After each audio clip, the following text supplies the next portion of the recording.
Well, hello, everyone. Good afternoon, good morning, good evening, whether you're joining us synchronously or asynchronously, whatever time it is, wherever you are. Thanks for being with us today for the third installment of the Retain Kentucky Lunch and Learn webinar. This entry in the series is entitled Myths and Facts about Hiring and Retaining Workers with Disabilities. I am Phil Rumrill. I'm phoning in today. I'm a professor of counselor education and director of research in the Human Development Institute at the University of Kentucky. That's most of the first slide. With me today are Ben Cook, a communications specialist with our Human Development Institute, Deb Minton, who is a return to work specialist in our Retain Kentucky project, and Brandon Canada, who is our IT and communications guru. Brandon, I don't think that's in your job description or your job title, but it should be. And we thank you, Brandon, for making all the arrangements for today's program. And folks, you've probably corresponded with Ben Cook, who did a lot of the outreach and marketing for the program today. So his name should be familiar, and his image is here on the video. Ben, I'm going to ask you to describe yourself visually as a universal design feature. I am phoning in today, but I'll give a brief visual description of myself in case you'd like to visualize me. I can't imagine why anyone would, but I'm a middle-aged white male. I'm mostly bald with some gray hair left. I have hazel-colored eyes. I'm wearing a red University of Arkansas golf shirt today with a collar. My preferred pronouns are he, his, and him, and I am sitting before a nondescript neutral background in my office. Ben, would you like to describe yourself, please? Hi, everyone. Thank you so much for joining us. My name is Benjamin Cook. I am a white man in his mid-20s. I have medium-length blonde hair and blue eyes. I'm wearing a large pair of black headphones over my ears, wearing a dark red sweater with gray dots on it, and I am in front of a blurred out background. And with that, Phil, I will share my screen. Excellent. Yes. And we already covered the first slide, I think, Ben. Thank you. And brief acknowledgement and disclaimer regarding the funding for this presentation. Before we do that, folks, I want to let you know that we will have the chat function will be available throughout the presentation today. We'll ask you to keep your microphones on mute just because we've got a large number of folks in the audience and we want to minimize background noise and things of that nature. Feel free to ask questions in the chat. Deb and Brandon will be working together to monitor the chat, and we'll try to address your chat questions kind of in real time, that is corresponding to each slide, the part of the presentation where you ask the question. If the chat function is not one you wish to use, you can simply unmute your microphone, and we'll prompt people to do that at various intervals throughout our time together. You can also use the raise your hand function in the Zoom meeting space, and Brandon or Deb will acknowledge you, and then we'll unmute you at that particular time. Feel free to ask questions, interject questions or comments as we go. We'll pause whenever we transition from one slide to the other, and I'll stop as a matter of routine every 3 or 4 slides just to see. We will also probably have a little bit of time at the end for questions, answers, and discussions as well. So we look forward to a dialogue with you if anything we share here today prompts curiosity or discussion items on your part. Brief acknowledgement and disclaimer. Ben, that's the slide we're probably on right now, I presume. And this presentation was funded by a grant from the United States Department of Labor. This is for our Retain Kentucky project. You can access more information on that at our website if you like.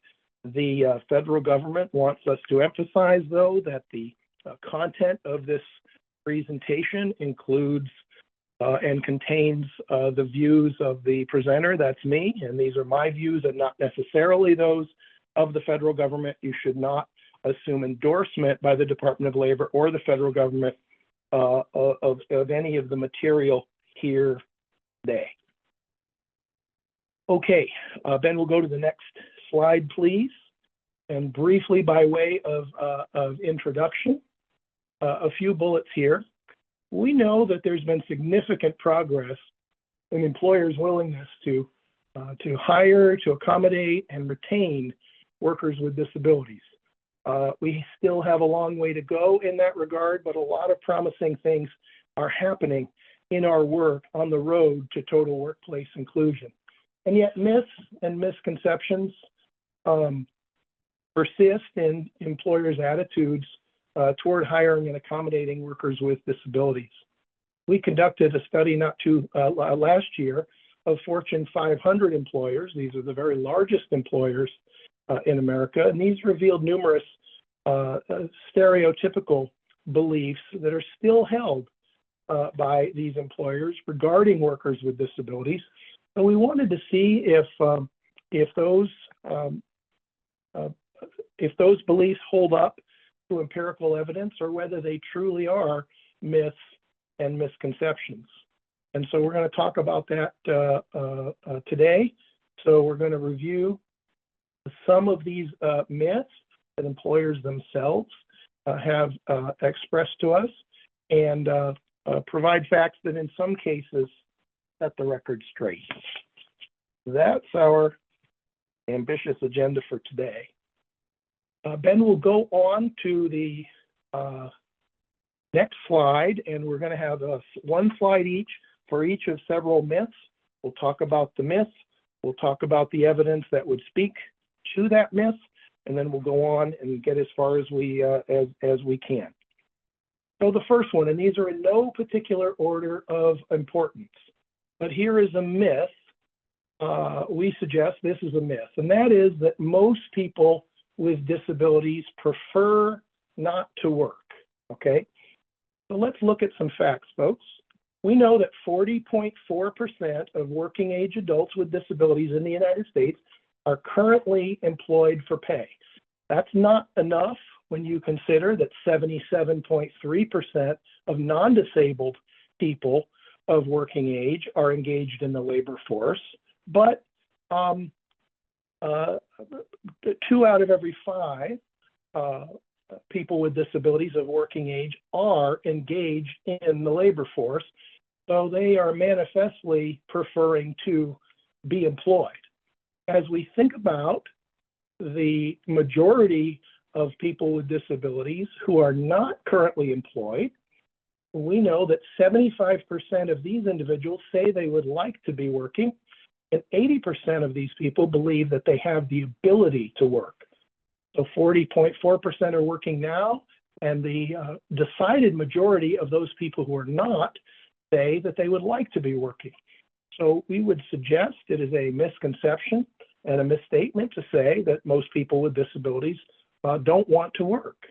We also know that 70% of all Americans who receive supplemental security income or Social Security disability insurance benefits from the Social Security Administration. And folks, you get these benefits by virtue of being adjudicated as being too disabled to work.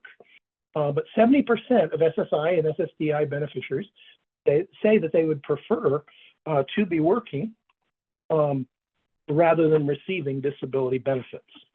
This one's pretty straightforward, so we will move on. Next slide, please, Ben. Here's a myth.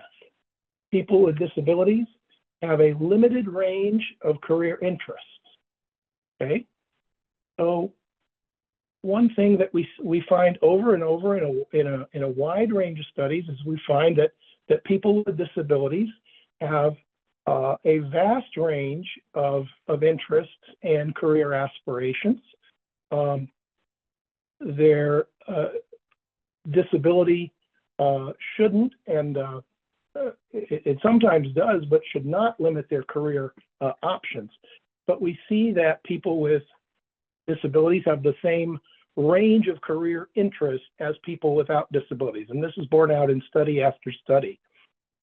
In fact, disability has no effect on vocational interests, whether the person has what is called a congenital disability, meaning they were born with that condition or occurred early in childhood, or whether it's an adventitious disability, one that is acquired at some point in life. Disability doesn't seem to affect vocational interests very often.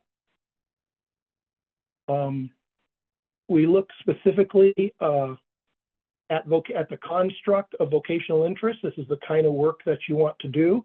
And we find that for people with and without disabilities, vocational interests are relatively stable over time. They tend to be pretty well embedded into people's personalities. And they are normally distributed. So the same percentage of people with disabilities who want to be plumbers is probably that percentage of people aspiring to the plumbing profession, about the same as the percentage of people without disabilities who wish to do that kind of work. Sometimes people with disabilities have a lack of employment experience, and this will be a talk for another webinar that we have. But in our work with people with disabilities, we don't confuse a lack of career or vocational or employment experience with a lack of vocational interests. So there's no evidence to suggest that people with disabilities all prefer to work as bussers in restaurants, or that they all prefer to be chemists, or that they all prefer to work in the agricultural industry. Full range of vocational interests. We want to emphasize that. Next slide, please, Ben. Before we go on, Brandon and Deb, is there anything in the chat that we should deal with now for the good of the order? Not so far. Okay, would anyone like to unmute and pose a question or make a comment of any kind?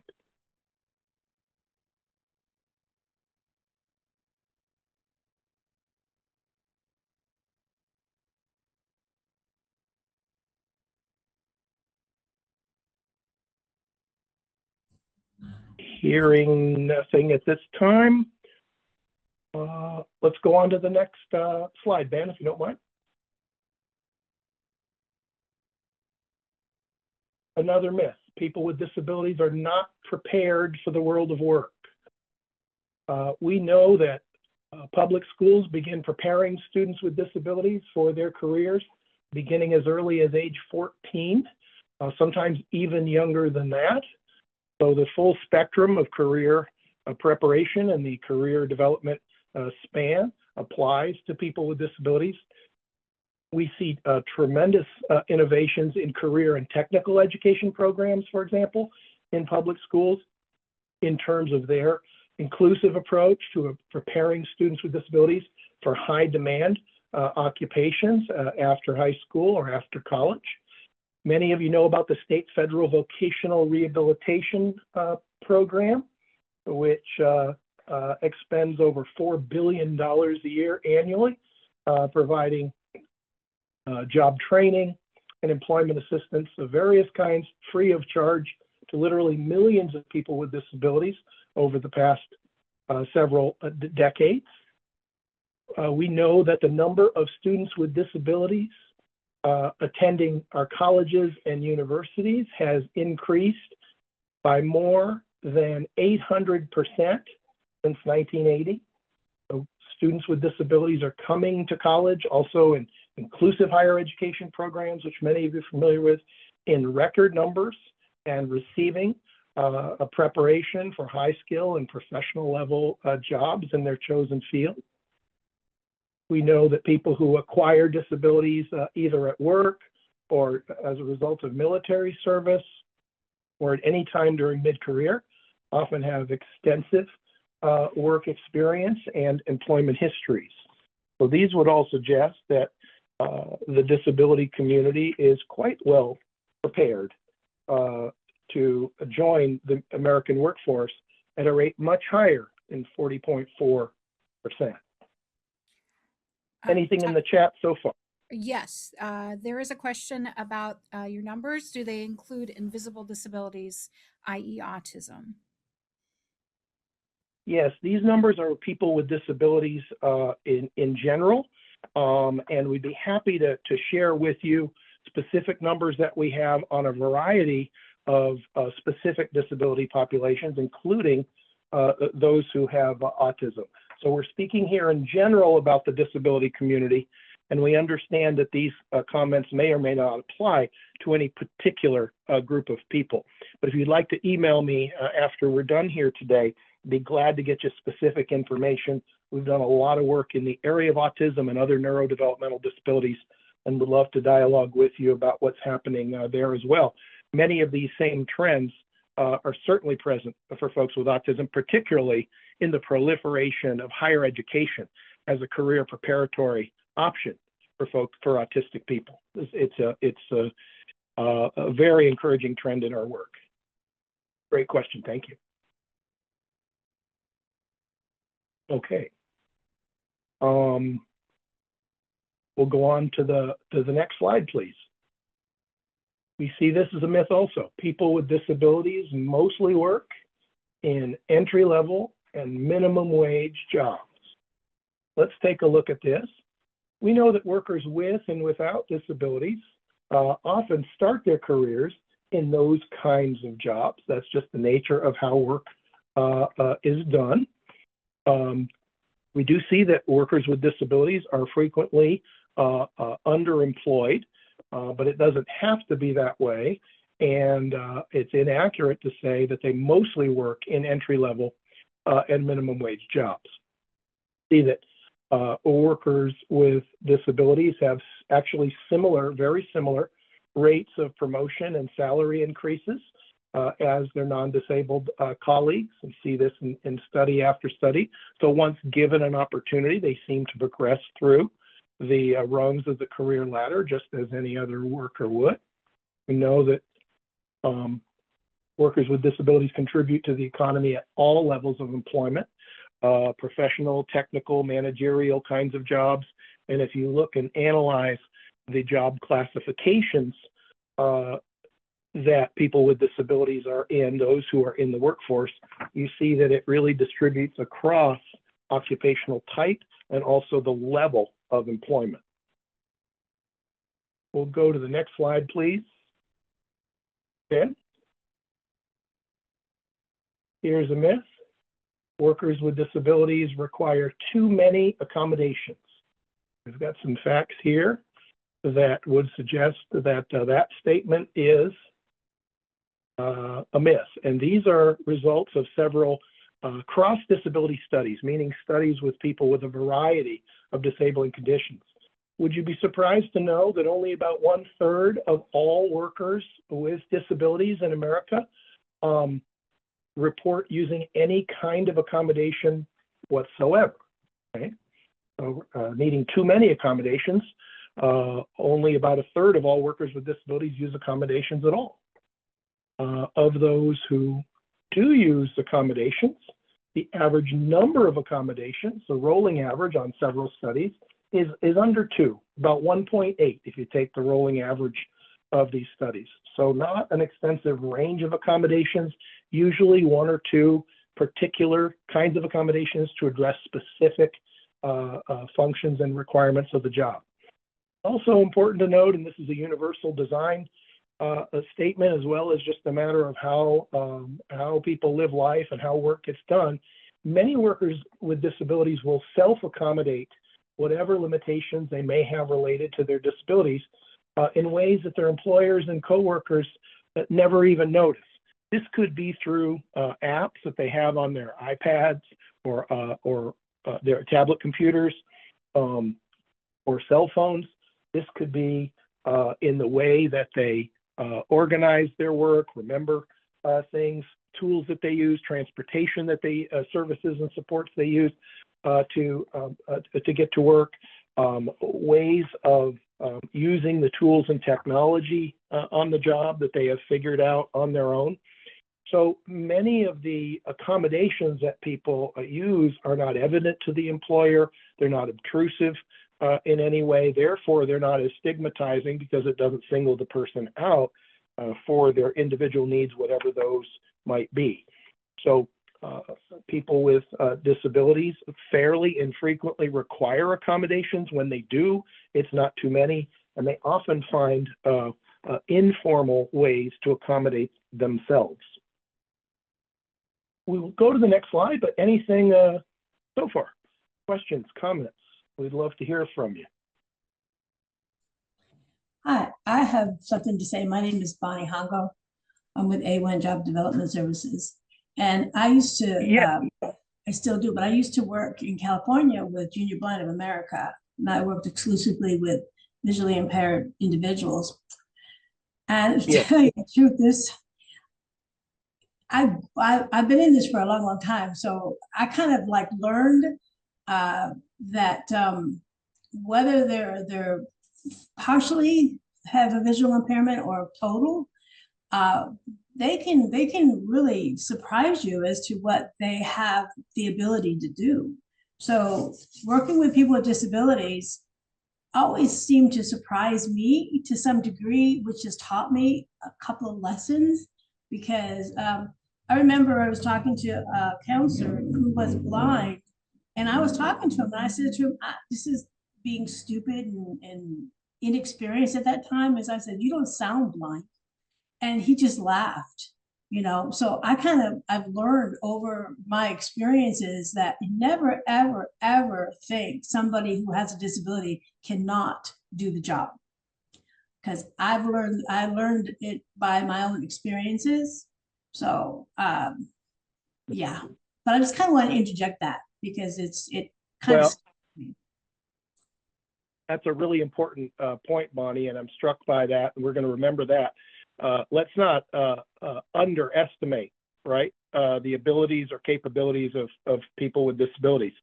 Now, in society in general, we do tend to emphasize, as the term disability implies, right? That means you can't do something that other people can do. And by the time a worker with a disability gets to the workforce, they're already probably fairly well steeped in their limitations, right? Because we emphasize that way too much in families, in school, in the community, and in the workplace. But ultimately, success is determined not by what you can't do, right? It's determined by what you are able to do and what your abilities are. And with accommodations as needed, with appropriate supports, and sometimes with supports that people provide on their own, what do we find? That workers with disabilities are at least equal to the task. And there's some evidence in the rest of the presentation that will underscore this, I think, even more starkly. So being surprised of the capability and capacities of the folks that we're working with, that happens with those of us in the field. It also happens with employers as well.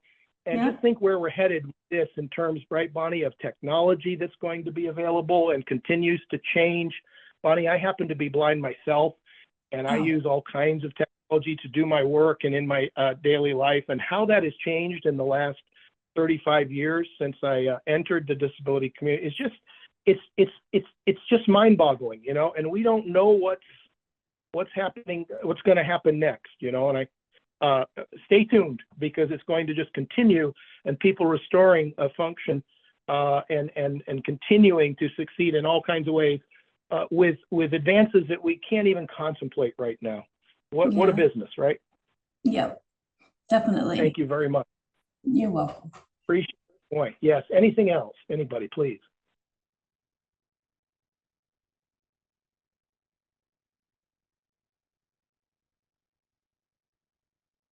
Fair enough. Continuing on this line of accommodations, Ben, let's go to the next slide. How about this one? People with disabilities require expensive accommodations. All right, well, we answered some of that right because most people with disabilities don't even require accommodations. But let's take a look at what our friends and colleagues at the Job Accommodation Network say about the cost of accommodations. And no one studied this more thoroughly than JAN, or the Job Accommodation Network at West Virginia University. So 57% of all disability-related accommodations used in the United States today cost nothing at all. Folks, they have zero cost. To it, the most common form of accommodation for workers with disabilities is scheduling modifications. Probably not something that most people would think of, but this is the most common form of accommodation that employers are requested to provide. So if 57% are no cost, I'm not too good at math, but I think that means that 43% have some cost. And of those accommodations that bear a cost to the employer, the average cost in the most recent study we find is about $517. And we think that $517 is a very good investment as a hedge against the much more expensive proposition of employee turnover. Having a good worker leave the workforce and having to replace that person, what employer wouldn't spend $517 to keep a good worker going? So we see this over and over in employers' willingness to accommodate workers with disabilities, and all workers for that matter, has really ramped up during the COVID-19 pandemic and the related national labor shortage. Employers are more reliant on labor supply from groups of people who have been marginalized and disenfranchised from employment. That includes people with disabilities. And so we see employers being much more willing to accommodate than they ever were. Virtual employment, working at home, telecommuting, things of that nature. I mean, we all, the vast majority of the workforce did that at some point during COVID-19. And telecommuting became not a disability-related accommodation, but a way to keep business going for several years. And we're trying to get people back into the office and those kinds of things. We learned an awful lot about the use of technology to promote function and productivity. We also know that employers do have an out as far as the expense of accommodations go. An accommodation is not required if it would constitute an undue hardship for the employer under the Americans with Disabilities Act, or ADA. That means that the accommodation is too costly, too extensive with a T, or would disrupt the flow and nature of the business's operation. In those cases, the employer doesn't have to provide the accommodation at all.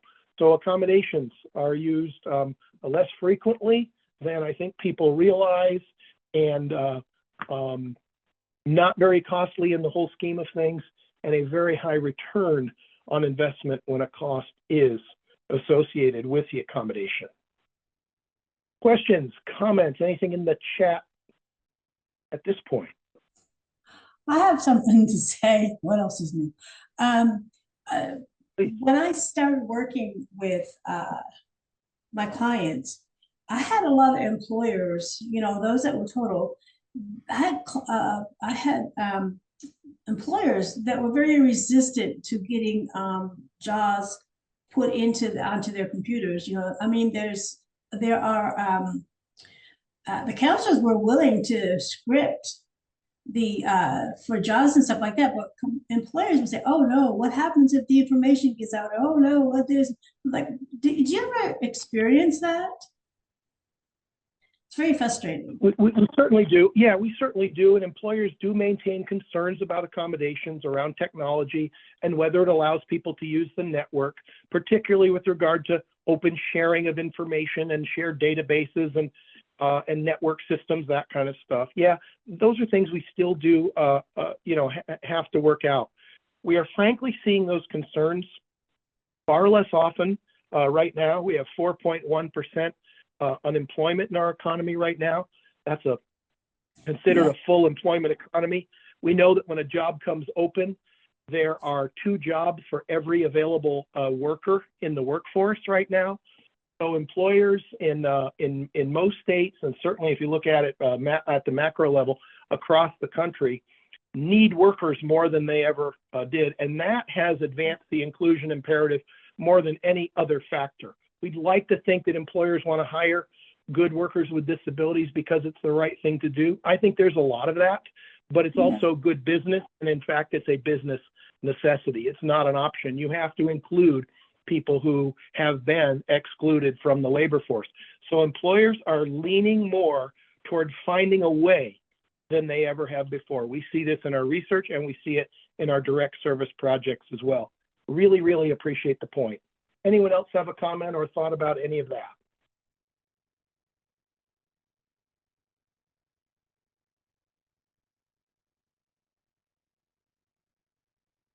Okay, Ben, we're rolling right along. Let's go to the next slide, please. So here's another myth. How about this one? Employers' insurance costs will increase if they hire workers with disabilities. Hear this from employers a good bit. This is a persistent concern on the part of employers. Our friends and colleagues at Cornell University conducted a recent survey. We've got a link to it. A survey of HR managers. And what did they found?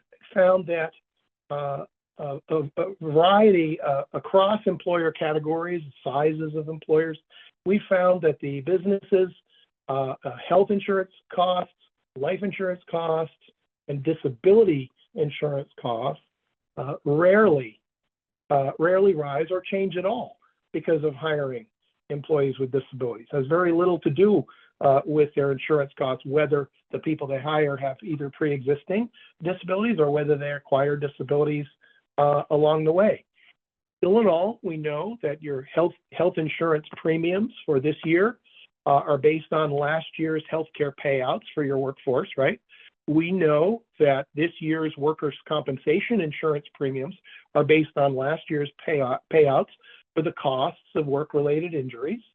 But with that, even with that in mind, we know that employed people with disabilities utilize healthcare services, which includes mental health services, at virtually identical rates as non-disabled workers. So workers with disabilities don't utilize healthcare any more than people who don't identify as people with disabilities, and therefore health insurance costs in the subsequent year doesn't go up. And we see, and these are for employed folks. So this is another reason to make sure that employment is. We have to understand that employment is a public health imperative for people with disabilities. Why is it that employed workers with disabilities don't utilize healthcare that much? Because they're too busy working. So their rates of symptom experience go down, mental health concerns go down, their use and abuse of substances goes down as well.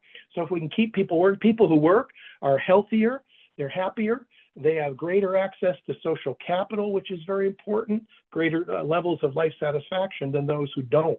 So the best way to keep a healthy society is to have as many people working as possible, both economic health and health otherwise.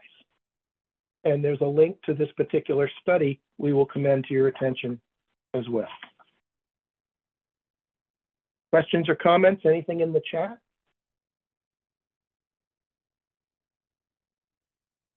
Nothing new in the chat. Okay.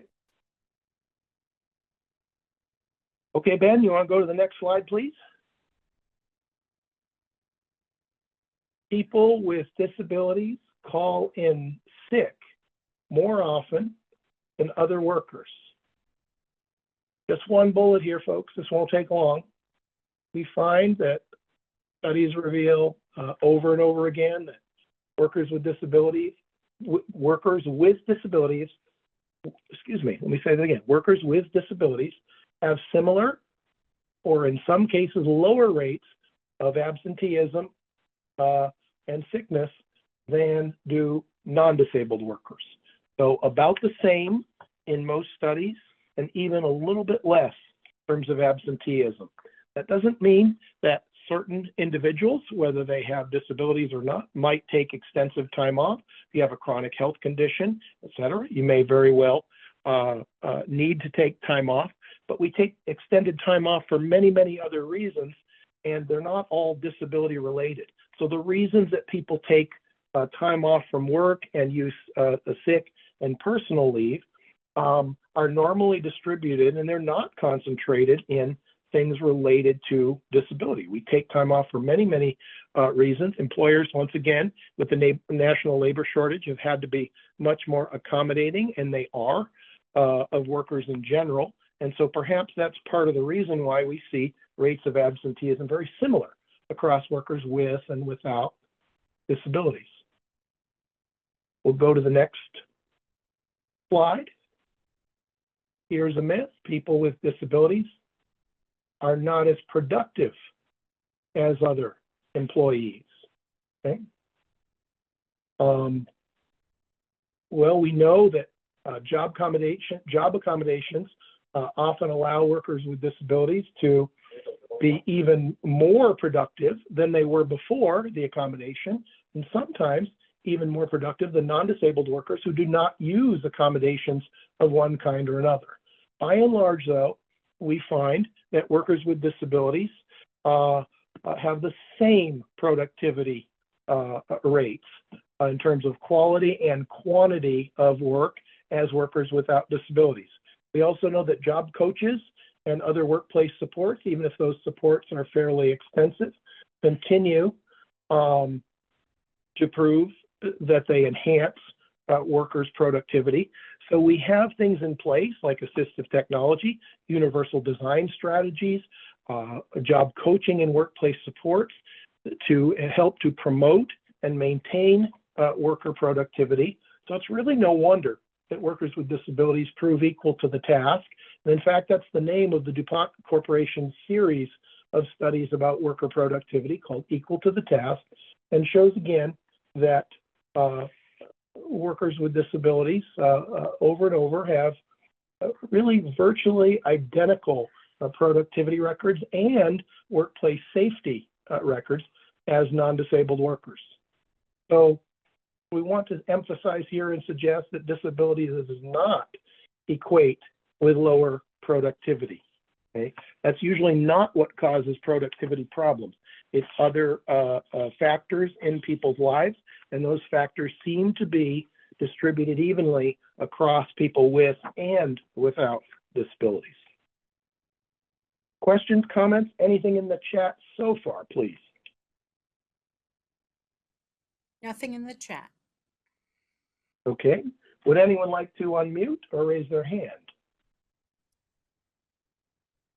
Just a quick comment. This is Melanie Liebarger. I'm with the Human Development Institute. I'm a technical facilitator just recently.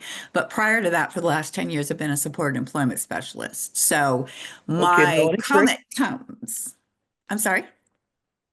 I said, great, Melanie, tell us about thank supported you. employment. My comment comes from that perspective. And I have seen over, doing direct service, both with people who wanted to work and working with employers, noticed a significant difference. But if we are looking at the dual customer model, for example, not just looking at our clients and wanting them to get jobs, but looking at businesses and seeing what needs they have, particularly after COVID, but working with employers who would say, my people are just not as productive as they used to be. People are calling sick all the time. It's costing so much because people are getting sick. I think people were aware of problems that they had with their employees, but they allowed, when you perceive someone as competent, right, you can talk yourself out of a lot more of the difficulties. But employers had to face the fact that everybody potentially is disabled, everybody can be sick, and now they need workers. I think what I'm trying to say probably badly is employers have had to address the business case and say these things that I thought were true aren't necessarily true, and recognize that accommodations being put in place and allowing for people to have flexible scheduling, all of those things benefit all of the employees, and having that, addressing the myths head on, have really made, and now, frankly, if they want to hire people, they're going to have to look at a different potentially a different population who may have disabilities. We've kind of brought it Well, to them, if you will. Oh, Melanie, thank you. You said it beautifully, not badly. Thank you. And it really does bring Thank to you. mind, you're normalizing the disability experience. And when has that happened more in our society than during COVID, right? I mean, we were all vulnerable to the Yeah. effects of this condition. When you acquired COVID, you didn't know what kind of outcome you might experience. And people were needing time off for all kinds of reasons. Employers had to be more flexible. And what about the impact that disability advocates and rehabilitation and other direct service professionals can have on the overall productivity of a workplace, of the overall bottom line, when we can access employer organizations, not just providing support for one of our customers, clients, or consumers, right, like you're talking about in supported employment, but by providing consultation to employers about workplace accommodations, about universal design, about looking at leave policies and things of that nature, about managing the costs of disability broadly to the employer, or demystifying the concept of disability. And we'll get to that in just a minute here as it comes to understanding. I think, Melanie, maybe you looked ahead at a couple of the slides. You're an overachiever, but we will get to that as well. But if we can access these employer organizations, maybe we're only working with one person at a time, but we're having an impact on the broader system of workforce development. And that makes the entire operation more productive, doesn't it? It does. It's a system, and we start where we are with what we have, and I think the change will be profound. So I just appreciate the opportunity. Thank you. Thanks for being with us. Thank you. Ben, let's go on to the next slide, please. All right. People with disabilities require extra time to learn new job tasks. Well, sometimes they do, that's for sure, right? We know that some, we'll just look, how about this bullet? I'll just read it. Some disabilities do affect cognitive or intellectual functioning. And we've got a double dash there, and it says most do not. Here's some data. Did you know that only 12% of all ADA covered disabilities are known to result in cognitive or intellectual limitations relating to things like learning new tasks, information processing, memory retrieval, generalization, things like that, right?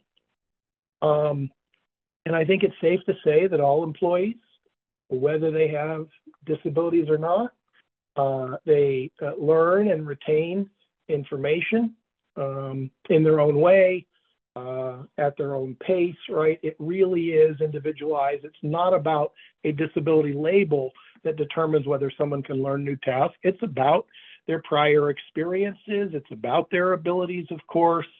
But we find that this is really kind of across the board. What kind of experience you have going in, how many different jobs you have had, what is your level of career maturity, how receptive are you to supervision and feedback, things of that nature. And then we get back to the assistive technology and see all of these new things that are available to help workers, to help them learn skills, remember information, and retrieve it, organize and prioritize their tasks, monitor their own work performance. Used to be technology in the form of like apps for your iPhone, things like that. How about artificial intelligence? It's already upon us, and look at the things we can have at our fingertips here, and how technology is mitigating the cognitive and intellectual effects of many disabilities, but also making all people better able to access information about the world around us. We'll commend to your attention again our friends at the Job Accommodation Network. Look at the information they have on cognitive support technology and technology to help people, in particular workers with disabilities, but people without disabilities as well. It's really not about the disability, it's about people's individual levels of functioning. So we don't want employers to assume that because someone has a disability of any kind, that it means they're necessarily going to take additional time learning or remembering what the job is all about. Questions, comments, discussion on that point? Anybody? There are a couple of comments for you. Andy noted that they observed systems with crew structures that often lead to successful job productivity and retention when the supports are built in. And Thank you, Andy. Dawn asks about where she could get your resource for the statistics. She asked for you to share the resource for this data. She'd like to share with employers how we know this information. Absolutely will. A lot of this is available at the Job Accommodation Network site, but my email is at the back of the presentation here on the final and concluding slide. And that's Dawn. Deb, you said Dawn with a D? Yes. Yes. Dawn, email me and I'd be happy to point you in the direction related to this and other things that we've got that you'd find interesting. Thank you. And we have one more comment. Sasha noted that they've been a disability advocate and faculty member long before Christopher Reeve was paralyzed. With all due respect, most of the U.S. knows the facts being shown about our strengths in the workforce, but how will HDI help us make further advances, because we all know the truth and challenges we face despite the gains we've made just to get the tables that are still out or code.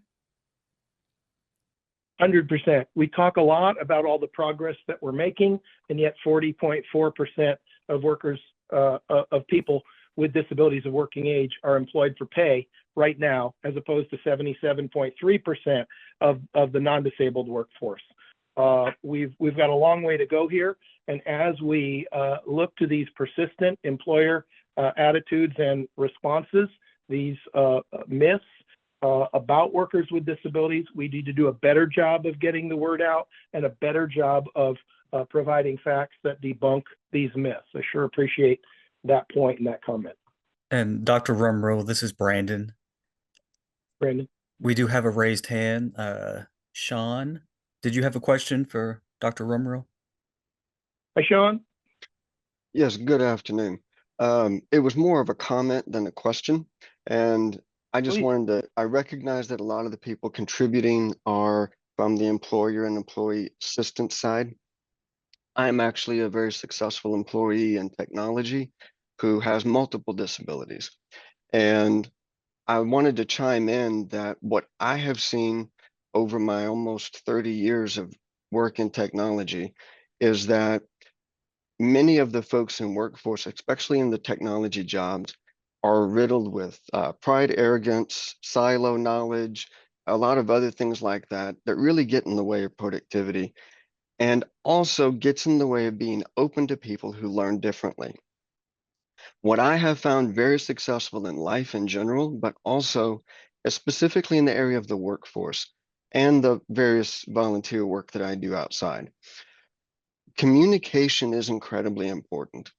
Not just the willingness of an employer to be open to somebody communicating a different way, but also seeking out how their employees communicate primarily so they can speak into the employee's way of communicating. And the same thing is true for the employee, that they would seek out how to best communicate the way that their audience would communicate, not just the way they prefer to. One of the cases for me is that I have required some level of accommodation for many, many, many, many years. And in most cases, I didn't speak about that early because of the stigma and the lack of understanding. And so the way that I worked around that was to go to my employer, whether it be my supervisor or above, and just say, I'm going to ask you some more questions than everybody else up front. But the way I think is once I get it, I will likely ask you less questions than everybody else. So bear with me as I'm making this adjustment. And we openly talk about the types of questions. I try to ask them in a way where I learn the most out of each question. And I also seek out people that are more successful than me in one area or another and get that mentoring and coaching from somebody. You had mentioned coaching earlier. So as somebody who's had to face this in multiple directions, it's important that each person, whether it be the one needing the help or not needing the help, but offering the help, having the ability to offer the help,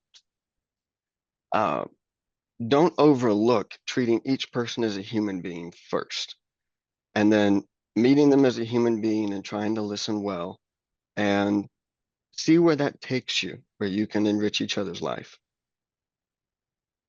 Well, Sean, that is great career development practice, disability or no, wouldn't you say? I mean, communicating as you need it, sharing information, getting to know people, letting people see the human side in both directions. This is just good transactional business, but look at the awareness and understanding that promotes, and you know it because you're living it. Sean, will you stay unmuted with me for this next slide because I want to hear your perspectives on it, will you? Sure. All right, thank you. Let's go to this next slide here. Here's a myth. This speaks specifically to what we've just been talking about.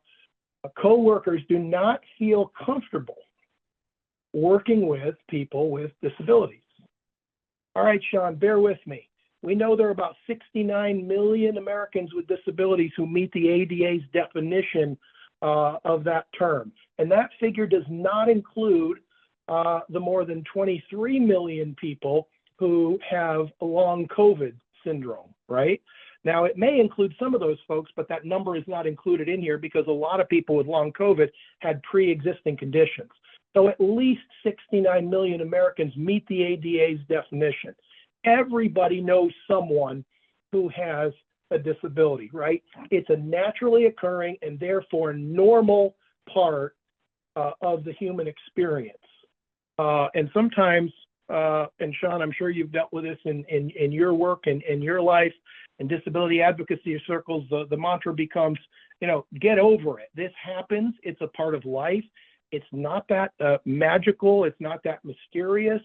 And if you live long enough, it's going to happen to you, because we know that 85% of all Americans will experience a disability by the ADA's definition at some point in their lives.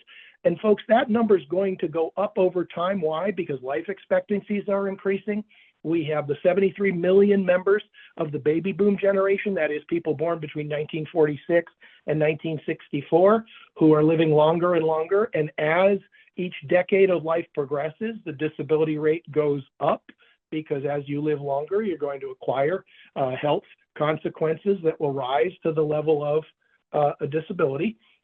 So this idea of get over it, we also find that most non-disabled workers are not actually uncomfortable, so they say, around people with disabilities. There are certainly exceptions to that rule, but by and large, this disability is here, it's upon us, and everybody knows that this is part of the human experience. It's part of human variation. And so we should not assume that folks have that discomfort.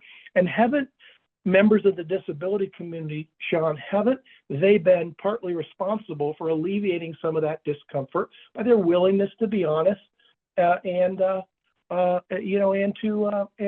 communicate?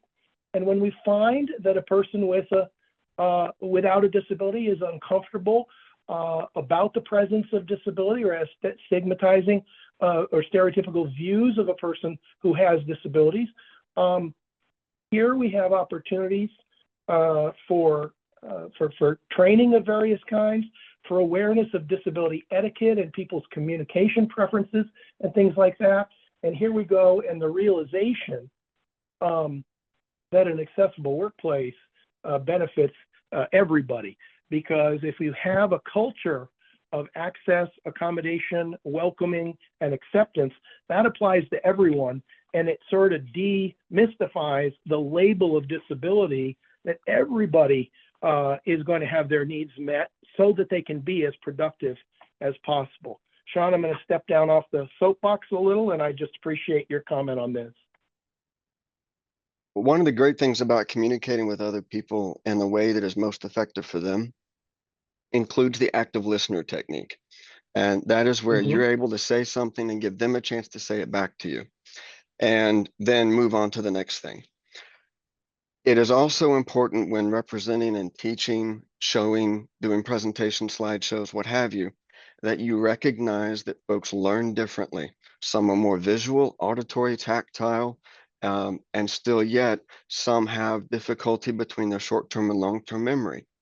And in some cases like me, I have a variety of things that are challenges, but I also have physical challenges as well.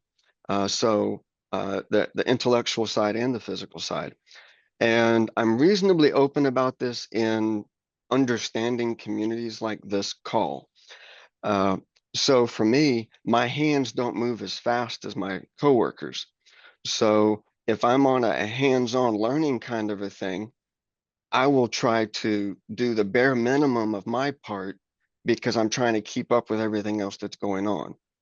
So keeping all of these different varieties in mind is very helpful. And for example, at the beginning of this presentation, you described yourself. Very important for folks who are visually impaired in one way or another. And not everybody's on camera, which by my count is by design. So being aware of people who are different than you in any of these capacities when you're doing the teaching and the training and everything else. Also, an opportunity exists for training is the statement at the bottom of this slide. The best training is fostering a community of understanding of each person as a human and your differences. With that type of a community, you can overcome the majority of the what is a disability, what isn't, because every one of us that is going through this journey are having to face how do we get through the day and how do we keep up with our requirements on our lives, not just our jobs. So most of us have learned how to relate differently to other people as needed. So meet us where we're at and learn to accept us as communicating a little differently or thinking a little differently. And then we're all going to get down the road together.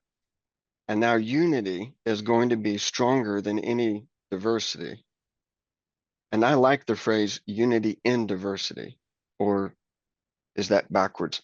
Whatever it is, the idea is you blend those together and you're stronger. I love it, Sean, and the communication there being the key to that understanding that we're talking about. Really appreciate your point. Thank you. Thanks so much for joining. Let's go to the next slide. We're running out of time here, as I thought we might. Here's a myth. People with disabilities have trouble getting along with others on the job. Okay? Here's something that we learned in study after study. We find that workers with disabilities are actually less likely to be written up for violations of social or behavioral norms in the workplace than non-disabled workers are. Okay? We also know that workers with disabilities, unfortunately, are frequently targets of harassment, intimidation, and bullying on the job, but they are rarely named as perpetrators of that treatment. Okay? So this would suggest that it's not workers with disabilities who have the difficulty getting along. We do see some evidence here of that lack of understanding that we need to continue to work on. Next slide, please. This will be the last myth we get to, and we'll take some time to, for some questions and comments in closing. Okay, Ben, the next and last one, people with disabilities are litigious.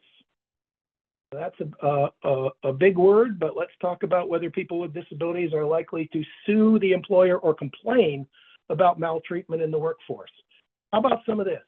Although about 50% of workers with disabilities, people with disabilities who have some employment history, they report experiencing workplace discrimination or unfair treatment on the basis of their disability. About half of all workers with disabilities. Would you be surprised to know that less than 2% of workers with disabilities have made any kind of formal complaint, whether internally within their employer organization or externally to some formal authority. Only about 1 out of 1,500 workers with disabilities nationwide report being a party to an ADA Title I allegation or lawsuit. Only about 1 out of every 1,500 workers with disabilities. Let's go back to that number a bit. 1,500 workers with disabilities, about 750 of them, right about half, would say they've experienced discrimination, but only 1 out of 1,500 have made a formal complaint regarding that treatment or have initiated a lawsuit. They simply don't sue their employers. They simply don't complain that much, okay, about the treatment that they are receiving. And folks, this rate of litigation is very similar to the litigation rates that we see in other protected classes under Title I of the Civil Rights Act of 1964. So women, racial and ethnic minorities, people in different religious groups, people of different ages, very, very similar rates of complaint and allegation as are found with among people who complain under the other civil rights law, the Civil Rights Act of 1964. If you're wondering about the employer perspective, well, an employer with 1,000 or more employees, which represents 2% of all employers in the American economy, has a 1 in 4,800 risk of being named in an ADA Title I allegation in any given year. Not a very high rate at all of being named as being party to workplace discrimination. So if you go to the top of this bullet, it looks like discrimination happens quite a bit from the point of view of workers with disabilities. As you work down through these statistics, it appears that people with disabilities are very rarely complaining about this. This may signify a bigger issue, and maybe we need to do a better job of letting people know what their legal recourses are and how to redress discrimination when it does occur. But the idea that people with disabilities are overly litigious seems not to be the case. The next slide here, folks, is our concluding slide. Ben, if you'll go to this last one, certainly invite any closing questions, comments, or discussion points that you might have now. We'll throw the floor open for just a few minutes. But I do want to close by thanking you for joining us today in this program. Please email me if I can provide any additional information on any of my remarks. And thanks to all of you for everything you do to ensure that the American workplace becomes as inclusive as it possibly can. Don't you dare think it doesn't make a difference, because it does. Questions, comments, or chat, please. There's been a question about getting a copy of the slides and for the recording. Yes, we'll email you the recording happily, and if you want to email me with that request, I'll send you the slides as well. Be glad to. Thank you. I'd like to do the same email and talk with you about some things. I have a young lady that I work with in California that's total, and she had a problem with AT&T. They did not want to script anything for her when she got hired, but they wouldn't do anything with her because they didn't want to script for the JAWS. It's just ridiculous. So, sure. Yeah. Definitely email me. Happy to talk with you about the individual case, because all of these statistics and all of these general trends are simply the compilation, right, of everyone's individual stories. But it's those stories that really tell us what's happening. Exactly. Thank you. Thank you very much. Brandon, I guess we can hang out for a few more minutes just in case. Thanks to Ben for the slideshow, and to Deb and Brandon for monitoring the chat and making sure that the whole IT worked as well as it always does. Thank you, Brandon and Deb, Ben. Yeah, you're very welcome. Thank you everyone for Well- giving us your time.